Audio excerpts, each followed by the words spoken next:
Deber. That's a really weird name. I got a terrible name. Like, it makes meeting new people just a nightmare. It's like, hey, how you doing? My name is Deber. Huh? What? My name is Deber. Excuse me, what'd you say? Oh, for crying out loud, my name is Deber. Just forget I don't even want to meet you anymore.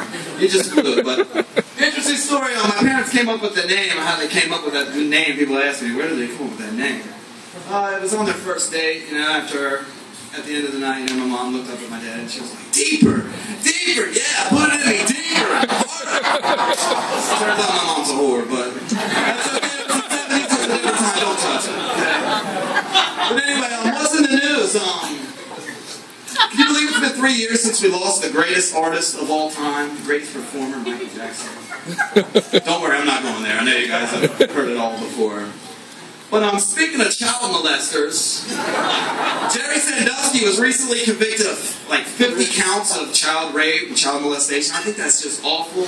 I'm glad they locked him up. But I was reading in the paper, and one of the victims said that Jerry Sandusky molested him 40 times. 40 times? Really? Come on, you wasn't a victim. You guys were in a serious, committed relationship. You guys are up at all hours of the night on the phone like, no, you hang on. On the count of 3, hang on.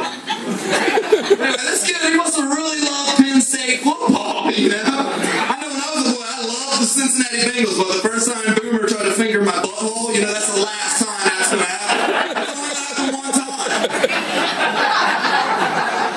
Forget that, I like the Browns now. One time, that's all that's happening. Back to Michael Jackson. I believed him for all those years that he didn't touch them kids. I believed him. And then I seen him on an interview with Barbara Walters. This guy is in a tree. He declared that he was Peter Pan, and that it was perfectly natural to share your bed with a child. And then he paid, I guess it was a settlement for $55 million, so that comes out. But then he lied and said the most outlandish lie. No, I never did anything to my face. Come on, you guys. You know he did something to his face. If you're lying about that, then you're lying about touching those kids. But anyway, I just had a birthday the other day. It kind of sucks, It's a reminder that you're getting older, But birthdays are awesome because it's the one day of the year where you have a legitimate beef for the argument. I should get a blowjob. I like to track that guy down. Who was the first guy that pulled that stunt on his birthday and it flew, He should get his own day, and then we should get a blowjob on that day.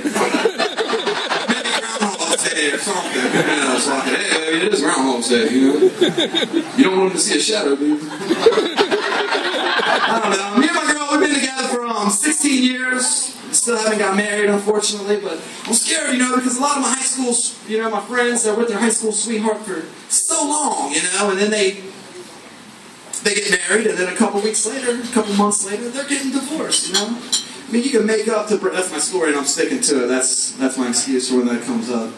But, you make up to break up, but there's no word that rhymes with divorce. It's so final, when you got to go in front of a judge talking shit about the other person. Like, I caught him masturbating to Judge Judy. He wasn't even embarrassed. He was like, shut the door!